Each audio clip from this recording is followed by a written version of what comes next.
Assalamualaikum warahmatullahi wabarakatuh. Waalaikumsalam warahmatullahi wabarakatuh. Innal hamdalillahi nahmaduhu wa nasta'inuhu wa nastaghfiruh wa na'udzubillahi min syururi anfusina wa min sayyiati a'malina. May yahdihillahu fala mudhillalah wa may yudlil fala hadiyalah. Asyhadu an la ilaha illallah wahdahu la syarikalah wa asyhadu anna Muhammadan abduhu wa rasuluh. Qala Allah ta'ala di Qur'anil Karim, a'udzubillahi minasyaitonir rajim, bismillahirrahmanirrahim. Makana libasarin ayu tiyahullahul kitaba wal hukma wan nubuwatu summa yakulu linnasi kunu ibadan ila min dunillahi walakin kunu ra'isa bima kuntum ta'limunal kitaba wa bima kuntum tadrusun. Sallallahu alaihi. Surat Ali Imran ayat 79. Aku bisa baca enggak tuh terjemahannya? Apa nih? Apa nih? Ah, Tidak wajar bagi seorang manusia yang Allah berikan kepadanya Alkitab, hikmah dan kenabian, lalu dia berkata kepada manusia, hendaklah kamu menjadi penyembahku, bukan penyembah Allah. Kan tetapi dia berkata, hendaklah kamu menjadi orang-orang rebani, karena kamu selalu mengajarkan Alkitab dan disebabkan kamu tetap mempelajarinya. Rebani ialah orang yang sempurna ilmu dan takwaan kepada Allah. apa tuh maksudnya? Pemahamannya apa? Ya tidak wajar lah manusia itu mengaku dia Tuhan gitu. Ya, ya, ya. Hmm. Setelah diberikan pengetahuan ya, Ya. kenabian. Tapi ada enggak orang yang mengaku-ngaku jadi hendaklah kamu menyembahku? Ada tuh channel Fir'aun. Fir'aun ya. Hmm. Sudah itu ada juga orang-orang yang fanatik kepada gurunya. Hmm. Tidak usahlah ikut mengaji, dengarkan saja lambo. Nah, itu sama saya menyembah gurunya itu kan. Bah, itu kata Iya. gurunya aja. Nah, itu kan Iya, iya. di daerah-daerah itu banyak kita temukan itu. Jadi apapun yang disampaikan oleh gurunya, oleh ustadznya itu, nggak usah ikut mikir yang lain-lain. Cukup guru saja. Kehadiran guru itu sangat penting. Itu berarti Iya. sudah apa melanggar, sebab setiap manusia itu kan wajib untuk sama dengan ustadznya itu mempelajari Al-Quran itu. Tapi kalau dia sudah mengapa bertanggung jawab terhadap itu, ini yang konfliknya tidak wajar, ya kan? Jadi dia menganggap bahwa segala-galanya itu sudah menuhankan dirinya. Dia menjadi Rabbani itu kan. Bertuhan sajalah kepadaku, ikut sajalah sama aku, ya kan? Kata Ustadz itu berarti menuhankan dia. Jadi orang ketergantungan nanti kepada ustadznya atau kepada kiainya. Inilah yang disebut dengan ya hendaklah kamu menjadi orang yang Rabbani, ikutku, pengikutku. Jadi dia sudah melanggar. Padahal itu bahasanya itu kan bahasa sangat tipis sekali. Sehingga para jamaahnya itu tidak berdaya apa-apa. Tidak perlu baca, perlu dengarkan dari ustaznya. Walaupun dia baca, tidak ngefek bagi dia Al-Quran. Yang maunya Allah itu tidak seperti itu. Setiap manusia itu wajib untuk bertanggung jawab terhadap apa yang disampaikan Allah untuk diri masing-masing. Jadi kalau mati kan tidak mungkin sama dengan ustadznya. Mati tidak bisa berjamaah, mati sendiri-sendiri. Jadi oleh sebab itu pertanggungjawaban itu setiap diri manusia bertanggung jawab terhadap apa yang dipakainya aksesoris yang dipakai seperti pendengaran, penglihatan, hati, dan pikiran. Nah, selalu mengajarkan kitab dan disebabkan kamu tetap mempelajarinya. Mempelajari, tetapi dia Rabani itu adalah orang-orang yang sempurna ilmu dan takwanya kepada Allah. Nah, jadi orang kalau sudah mengaku dirinya Tuhan, inilah yang disebut dengan kesombongan yang ada di dalam dirinya manusia. Nah, kita lanjut ya. Lanjut. Lanjut. Tuh, baca tuh. Bisa tuh. Aku bisa baca kali. Bentar.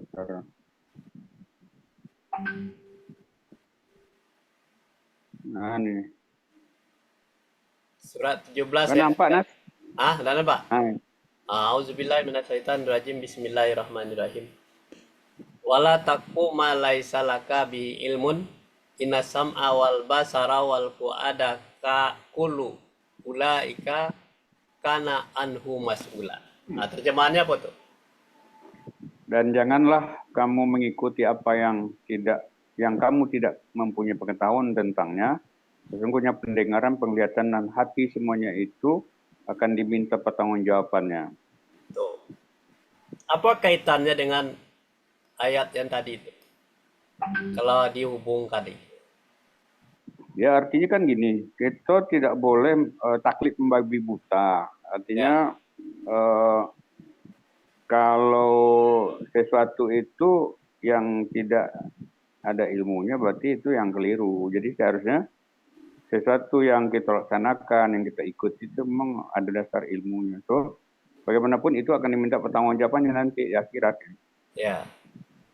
Mulai dari pendengaran, ya kan, penglihatan, hati, semuanya akan diminta pertanggungjawab. Jadi sia-sia Allah memberikan aksesoris itu, pendengaran, penglihatan, dan hati itu kepada kita kalau kita hanya ikut-ikutan, ya kan? Kalau kita ikutan. Jadi kalau melanggar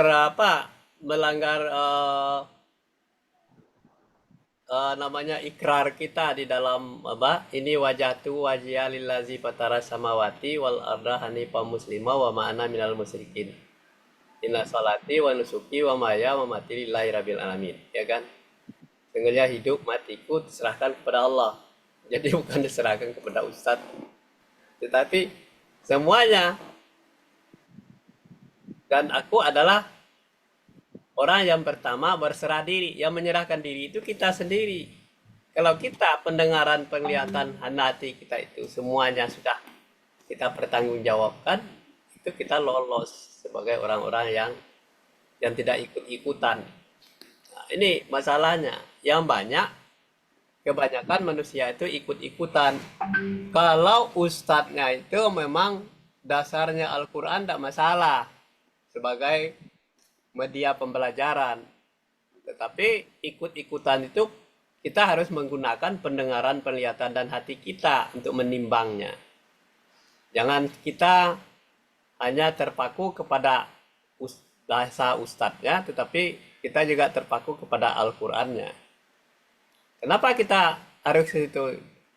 Fungsi pendengaran dan penglihatan dan hati kita itu harus ada mencerna wawasan yang disampaikan oleh ustadz uraiannya. Nah, ini kebanyakan orang itu tidak ikut saja bagaimana kata ustadz aja. Kalau ustadznya sesat, semuanya tersesat. Jadi kan apa timbangannya bagi seorang manusia yang beriman kepada Allah itu supaya tidak tersesat? Makanya dia harus punya pengetahuan untuk menyaring apa yang disampaikan oleh ustadznya itu. Nah, jadi gunanya itu. Jadi orang Islam itu, orang mukmin itu bertanggung jawab terhadap apa yang dilakukannya. Sebab itu pertanggungjawaban itu di kampung akhirat nanti. Nah, jadi dari dunia ini kita sudah harus berjurus seperti itu. Jadi wala taqfu ma laisa laka bihi ilmu, jangan kamu mengikuti, kata jangan kamu ikut-ikutan, ya kan? Kalau kata jangan dalam bahasa Indonesia kan dilarang, tidak boleh. Tetapi kita ikut aja, ikut ustadz aja, enggak boleh begitu. Sama dengan pilpres ini, kata kepala desa, enggak usah nusuk, kita aja nusuk, enggak usah ikut nusuk lah, kita aja menusuk. Yalah, dalam pilpres. Jadi ya siapa yang ditusuk oleh kepala desa enggak tahu. Tahu-tahunya pilihan kita ini, tetapi kepala desa pilihnya yang beda gitu loh. Ini di pilpres ini terjadi seperti itu. Ada di desa-desa itu. Tidak usah datang lagi. Cukup kita aja yang mengolahnya. Ya, kalau kepala desanya jujur. Kalau tidak jujur, semuanya satu golongan aja ditusuk sama dia. Atau pakai apa? Pakai bor itu nusuk. Pakai bor nusuk. Kertas suara itu satu kali tusuk berapa ratus itu bisa dibor. Ya tapi kalau merasa masalah bor mengebor itu, Nas, itu rasanya kurang masuk akal ya. Kalau dibor itu berarti kan enggak benar apa tusukannya, karena mau tembus ke yang kertas yang lain kan. Kan dalam aturannya kan enggak boleh lebih dari 2 tusukan Iya, lubang kan. Jadi itu bisa jadi itu hanya untuk ngacaukan aja tuh. Mungkin untuk ngacau aja mungkin. bisa aja terjadi seperti itu. Tapi kalau lipetannya sama, mungkin sama kena bor semua tuh. Iyalah kan kecuali kalau dibukanya, Nas. Kalau dibukanya, Ah, kemudian di bornya itu baru agak masuk akal ya, Bu kan. Tapi iya. kalau masih lipatannya tidak dibuka, kemudian dibor itu jelas para justisi itu. Kalau nanti misalnya ada pemeriksaan, ya kan aneh lah. Iya. Tapi kalau memang dibukanya kan lembar suara itu, kemudian baru ditusuk, no, baru kita yakin. Nah, berarti ini memang kan memang ada penggiringan kan gitu. Iya. Lanjut Nas. Nah, kita lanjut ya. Jadi itu pengetahuan penting. Tapi kita minta pertanggungjawaban. Terus lanjut. Hmm. Tuh bisa baca tuh. Pendek tuh ayatnya tuh, coba baca. Tunggu das ko ambo ko hilang angko layar ya. Oh, hilang. Suara angko terdengar kan, cuma layar tak nampak gitu. Lanjut dulu. Nanti coba bukanya. Cuman takutnya kok lari dulu kan. Wih, kau sedang mengaji. Daya. Ya, ya. Kita lanjut surat 21 ayat 10. A'udzubillahi minasyaitonirrajim. Bismillahirrahmanirrahim. Laqad anzalna ilaikum kitaban fihi zikrukum afala ta'qilun. Surat 21 ayat 10. Sesungguhnya telah kami turunkan kepada kamu sebuah kitab yang di dalamnya terdapat sebab-sebab kemuliaan bagimu. Maka apakah kamu tidak memahaminya? Kata Allah, sesungguhnya telah kami turunkan kepada kamu sebuah kitab yang di dalamnya terdapat sebab-sebab kemuliaan bagimu. Maka apakah kamu tiada memahaminya? Ini apa maksudnya itu? Kira-kira. Sesungguhnya telah kami turunkan kepada kamu sebuah kitab yang di dalamnya terdapat sebab-sebab kemuliaan kamu. Maka apakah kamu tidak artinya gini, artinya bahwa Allah itu menurunkan, ini Al-Quran maksudnya mungkin ya. Ya. Menurunkan Al-Quran kepada manusia dengan harapan manusia itu mempelajarinya, dan dengan mempelajari itu maka akan muncullah kebahagiaan bagi dirinya gitu. Itu pemahaman Ambo ya. Kemuliaan ya, mulia dia ya. Kemuliaan. Maka Allah. Ya artinya kitab itu diturunkan sebetulnya untuk kemuliaan manusia, tapi kok masih ada manusia yang tidak memahami gitu, tidak mengerti gitu. Ya. Itu permasalahannya, kebanyakan kitab itu kan baru dibaca saja Arabnya, tapi tidak diterjemahkan. Jadi bagaimana mau bisa paham bahwa itu dalam bahasa Arab? Kita kan bahasa Indonesia baru kita ngerti, sudah diterjemah. Nah, jadi orang kebanyakan Quran itu dibaca huruf-hurufnya, kemudian masuk surga. Kan itu masalahnya. Jadi fenomena seperti itu yang ada pemahamannya baru. Atau dibaca Arabnya, terjemahannya menjadi ilmu pengetahuan. Kan itu baru. Nah, jadi pengetahuan saja. Nah, jadi pemahamannya ada tiga fenomena itu. Dibaca Arabnya, kemudian dapat pahala masuk surga. Dibaca Arabnya, terjemahkan, ditafsirkan, menjadi ilmu pengetahuan. Itulah yang dipakaian hidupnya. Kata maunya Allah itu untuk bisa memahaminya, dibaca Arabnya, diterjemahkan, ditafsirkan, direncanakan, diprogramkan, dilaksanakan, disiarkan, dan menjadi gaya hidup. Nah, banyaklah orang yang melakukan sesuatu itu seperti itu. Kalau sudah menjadi gaya hidup Al-Quran itu, ya mungkin barangkali kebahagiaan dan kemuliaan itu akan bisa dicapai. Sebab semua orang tidak akan tersesat, tidak akan bersalah. Ini yang maunya Allah. Kalau gaya hidupnya kemanapun kita pergi, itu adalah persaudaraan kita, saudara-saudara kita semuanya.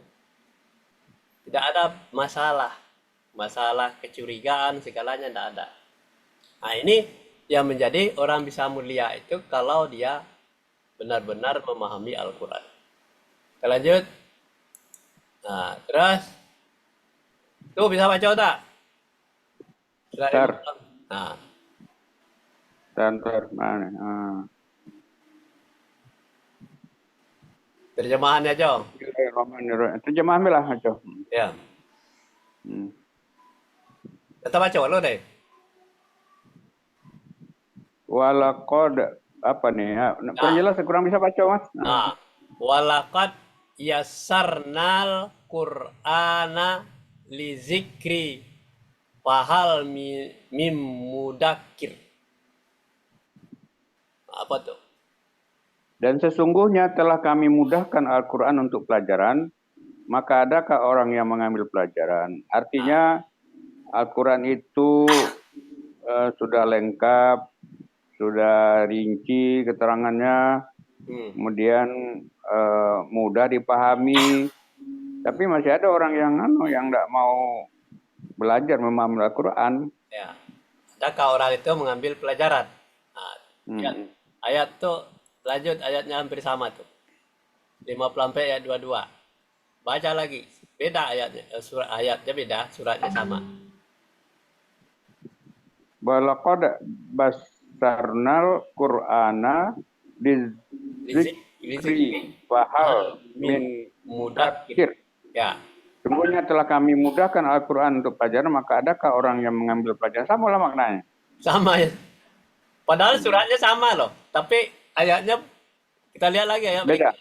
Lihat lagi itu. Walaqad basarna Qur'ana lizikri fahal min muzakkir. Dan sungguhnya telah kami mudahkan Al-Quran untuk pelajaran, maka adakah orang yang mengambil pelajaran? Maksudnya sama? Sama. Oh, lanjut. Sama. Berapa ayat tuh? Surat dan Samo tuh. Beda-beda. Beda ayatnya, tetapi sesungguhnya telah kami mudahkan Al-Quran untuk pelajaran, maka adakah orang yang mengambil pelajaran? Ya sama. Sama. Jadi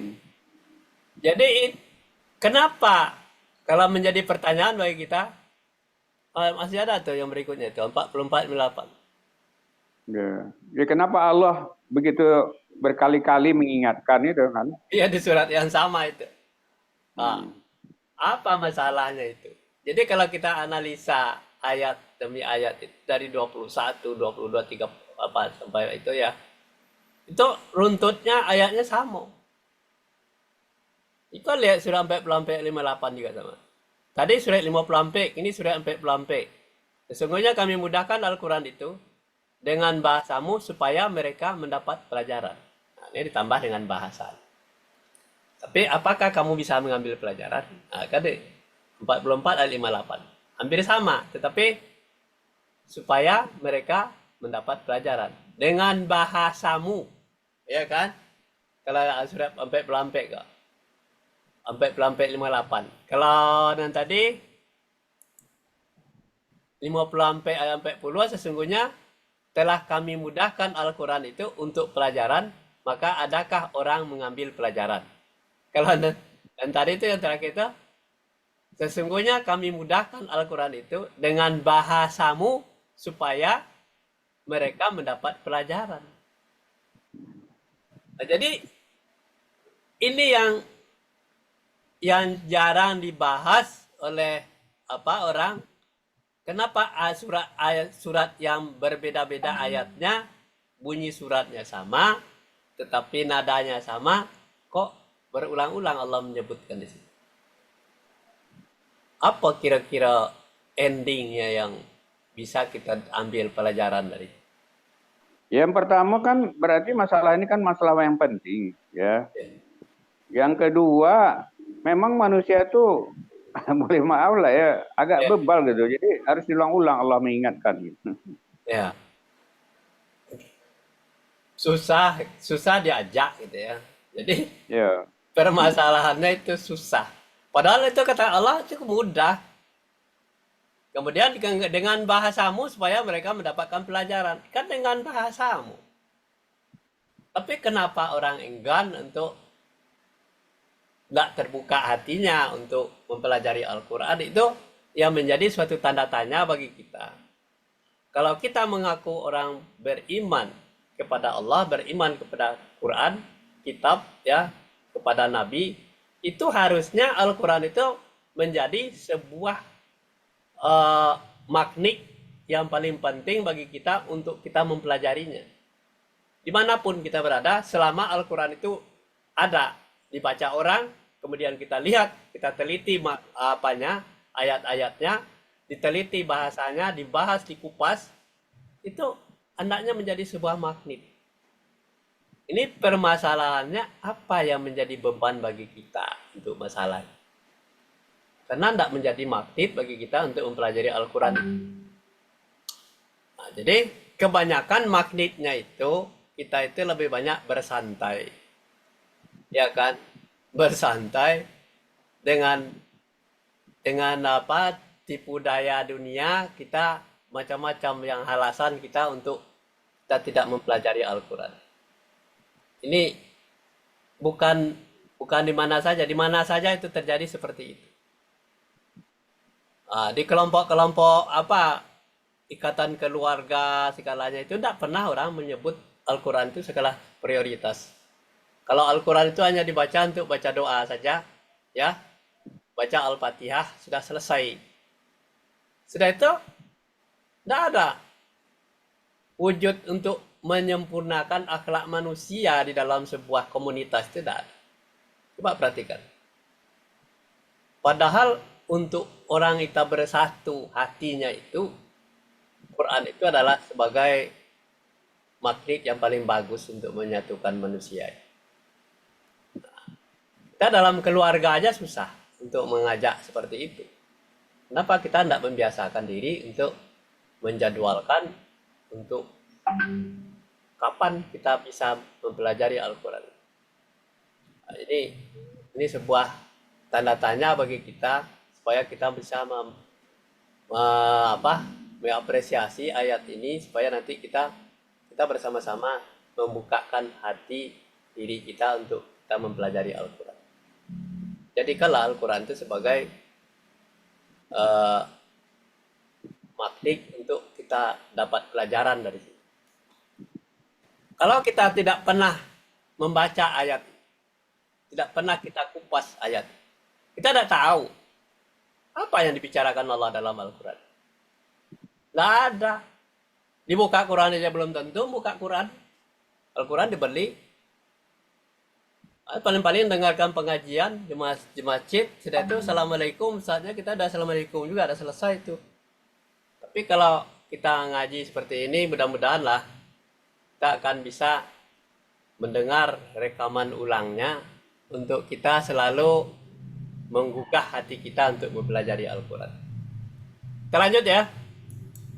Ya. Oh sebentar Nas. Ah, Tapi di tempat Ambo ini lagi jadi Ustadz kalau misalnya waktunya 1 jam 30 menit ceramah 30 menit yang jawab. Udah dimulai di ini kan di iya, Jambi. itu bagus itu. Jadi kalau Lanjut, apa? lanjut, lanjut. Ya, jadi kita kan sebagai bahan masukan lah. Nanti kalau kita Aldi masuk di situ, ajaklah kawan-kawan itu supaya nanti Al-Quran itu memang menjadi budaya kita, budaya gaya hidup. Ah, itu bisa aku baca tuh. Eh anunya bisa, Sejam. terjemahannya bisa cuma bahasa Arabnya anu nih agak Ah, kurang apa? mau Kurang baca bahasa kurang Arabnya kadang. ya. Nah, Mau baca bahasa Arabnya, aku baca terjemahannya. ya. Auzubillahiminasyaitonirrajim. Bismillahirrahmanirrahim. Wa ma arsalna min rasulin illa bilisani qaumi liyubayina hum fa fayudillullahu mayyasa wa yahdi mayyasa wa huwal azizul hakim. Sadaqallahul azim. Surah 14 ayat 4. Jemaahnya. Kami tidak mengutus terjemahnya, artinya kami tidak mengutus seorang rasul pun melainkan dengan bahasa kaumnya. Artinya Al-Quran diturunkan dalam bahasa Arab bukanlah berarti bahwa Al-Quran untuk bangsa Arab saja, tetapi untuk seluruh dunia. Siapa yang dia maka Allah menyesatkan siapa yang dia kehendaki dan memberi petunjuk kepada siapa yang dikehendaki. Dan dialah Tuhan yang maha kuasa lagi maha bijaksana. Jadi maknanya yang menyesatkan ini adalah disesatkan oleh Allah berarti bahwa orang itu sesat berhubung keingkarannya dan tidak mau memahami petunjuk-petunjuk Allah. Dan ayat ini karena mereka itu ingkar dan tidak mau memahami apa yang sebabnya. Apa sebabnya Allah menjadikan nyamuk sebagai perumpamaan, maka mereka tidak menjadi maka mereka itu menjadi sesat. Ya. Nah, artinya sini bahwa Allah itu mengutus rasul dengan bahasa kaumnya. Ya, kalau kena turunnya di Arab, maka dia bahasa Arab. Ya. Dan itu Allah menyesatkan yang siapa yang dikehendaki dan memberi petunjuk kepada yang dikehendaki. Artinya apa? Artinya kalau manusia itu memang tidak mau mengikuti perintah Rasul, ya Allah akan sesatkan. Artinya apa? Artinya di situ ada upaya dari yang bersangkutan. Tapi kalau Tuhan tidak akan menetapkan begitu saja. Oh ini orang ini sesat, ini orang ini diberi petunjuk. Tidak, tapi tergantung pada upaya dia untuk mempelajari itu. Itu menurut pemahaman Ambo ya. Ya. Jadi uh, sebenarnya Allah sudah melihat di Arab itu ya. Di Arab itu banyak orang yang menyembah selain daripada Allah. Orang musyrik banyak, orang jahil banyak. Yang nama jahiliyah itu kan macam-macam kerjaannya. Yang menyembah, yang membunuh, yang memperkosa, yang merampok, itu kan semuanya terjadi di Arab. Maka diutuslah Rasul karena di sana fenomena kejahatan itu paling banyak sekali di Arab. Menyembah berhala, menyembah patung. Itu di sana itu terjadi seperti itu. Jadi lebih hebat dari binatang lah apa perilaku manusia di situ. Maka diutuslah Rasul itu. Jadi Allah itu melihat fenomena seperti itu. Diutus Rasul. Maka dengan diutusnya Rasul itu ada orang yang mau mengikuti Rasul itu, ada yang tidak. Yang mengikuti diberikan petunjuk oleh Allah. Yang tidak mau mengikuti menjadilah orang yang sesat gitu ya, tidak mendapatkan petunjuk. Jadi Al-Quran itu memang dalam bahasa Arab dengan bahasanya sendiri. Tetapi kalau disampaikan oleh Muhammad, pasti orang itu walaupun orang itu bagaimanapun wawasan pengetahuannya, tapi dengan bahasanya sendiri pasti paham dia, ya kan? Tapi karena ini ada yang enggan mengikutinya, ada yang mau dapat petunjuk, yang tidak dapat petunjuk, ya kan? Nah, bahwa itu sesat. Kalau yang tidak dapat petunjuk sesat, tidak dapat petunjuk, walaupun dia meminta juga kepada Allah untuk menyelamatkan dirinya dari siksaan Allah, tidak bisa. Kenapa? Dia sudah tidak mau mengikuti petunjuk. Tetapi orang yang dapat petunjuk, yang mengikuti Rasul itu, dia mohon kepada Allah, minta ampun segala dosanya, diampuni dosanya, dan dimaafkan. Dan dia bersih dari siksaan Allah. Nah itu. Nah, Iko warning kok kalau labi kok kita tutup aja lah ya lah. Nah, ya. Nah, kita lanjut ayatnya surat berikut tuh. Baca terjemahnya tuh. Bentar. Nah, Surat 19 ayat 97. belum masih antar yang ini. Baca dulu ayatnya. Ayatnya auzubillahi minasyaitonirrajim, bismillahirrahmanirrahim. Fa innama yassarnahu bilisanika litubassira bihil muttaqina wa tunzira bihi qauman ladud lud qauman lud. Maka sesungguhnya telah kami mudahkan Al-Quran itu dengan bahasamu, agar kamu berkabar gembira dengan apa itu kepada orang-orang yang bertakwa, dan agar kamu memberi peringatan dengannya kepada orang yang pembangkang. Artinya Al-Quran ini tadi sudah berkali dikatakan itu diturunkan kepada umat dengan bahasa mudah dipahami. Nah, tentu lagi kepada manusianya mau atau tidak. Jadi oleh sebab itu kewajiban kita adalah kita harus memberikan kabar gembira kepada orang yang bertakwa dan beriman, dan memberikan peringatan kepada yang membangkang. Nah, itulah yang menurut pengimam itu kita harus berdakwah gitu. Ya. Jadi di samping Al-Quran itu menjadikan petunjuk dan bisa memberikan kabar gembira. Kalau orang yang mengikuti petunjuk itu dapat kabar gembira, ya kan? Agar orang itu bertakwa. Syaratnya kan bertakwa juga. Nah, ya kan? Dan agar memberikan peringatan dengannya kepada kaum yang membangkang. Jadi peringatan itu untuk kaum yang membangkang. Tapi kalau orang yang ikut-ikut aja, pasti dia dapat petunjuk dan bertakwa. Ini yang selalu menjadi permasalahan, ya kan, di dalam fenomena kehidupan kita. Apakah orang-orang yang enggan mempelajari Al-Quran itu, ini yang disindiri oleh Allah? Sebab misalnya peringatan-peringatan itu kepada kita. Kalau kita umat Islam, ya kan, kita kan peringatannya ada dalam Al-Quran itu. Kalau kita tidak mau tahu terhadap apa yang disampaikan oleh Allah, tidak tahu kita bahwa Al-Quran itu mudah, Al-Quran itu memberikan kabar gembira, apakah ini termasuklah orang yang membangkang apa tidak? Itu kan satu pertanyaan. Kalau orang-orang yang sudah kafir, yang musyrik, itu sudah jelas garis besarnya seperti itu. Tetapi kita ada di frame-nya Islam, kita tidak mau terbuka hati kita untuk mempelajari Al-Quran itu, atau keenggan kita untuk mempelajarinya. Kadang-kadang kan kita beralasan, saya bisa mengkaji sendiri, tetapi apakah itu termasuk golongan itu? Ini semuanya peringatan untuk umat Islam sebenarnya. Sudah seberapa banyak orang-orang yang mengaku beriman kepada Allah itu mempelajari Al-Quran terus-menerus? Apakah dia enggan? Apakah dia berpaling dari mempelajari Al-Quran? Kalau sudah berpaling, sama dengan membangkang. Tidak mau ikut, tidak mau kontribusi lah. Ya, menyempatkan diri.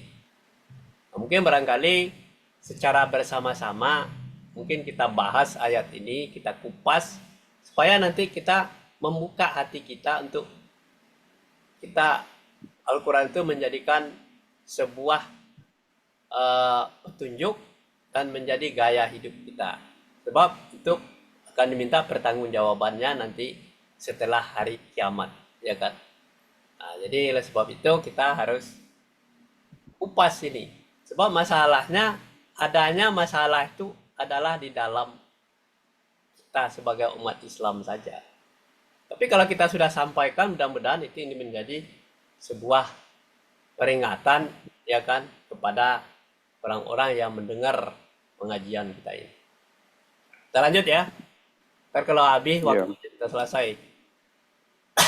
Panjang gua. Baca ayatnya dulu ya. Auzubillahi minasyaitonirrajim. Bismillahirrahmanirrahim. Inna rabbaka ya'lamu annaka takumu adna min sulasi laili wa nisfahu wa sulasil wa ta'ifum minal lazina ma'aka wallahu yukaddirul laila wan nahari alimun an lan tusuhu fataba alaikum fa aqra'a ma tayassara minal qur'ani alima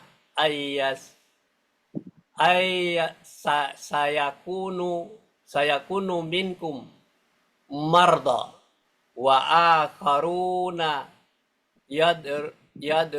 yadribuna fil ardi yabattaguna min fadlillahi wa akharuna yuqatiluna fi sabilillahi fa aqra'u ma tayassaru minhu wa aqimus salata wa atuz zakata wa aqridullaha qardan hasanah wa ma tuqaddimu li anfusikum min khairi tajiduhu indallahi wa khairan wa a'zama ajran wastaghfirullaha innallaha ghafurur rahim. Sadaqallahul azim.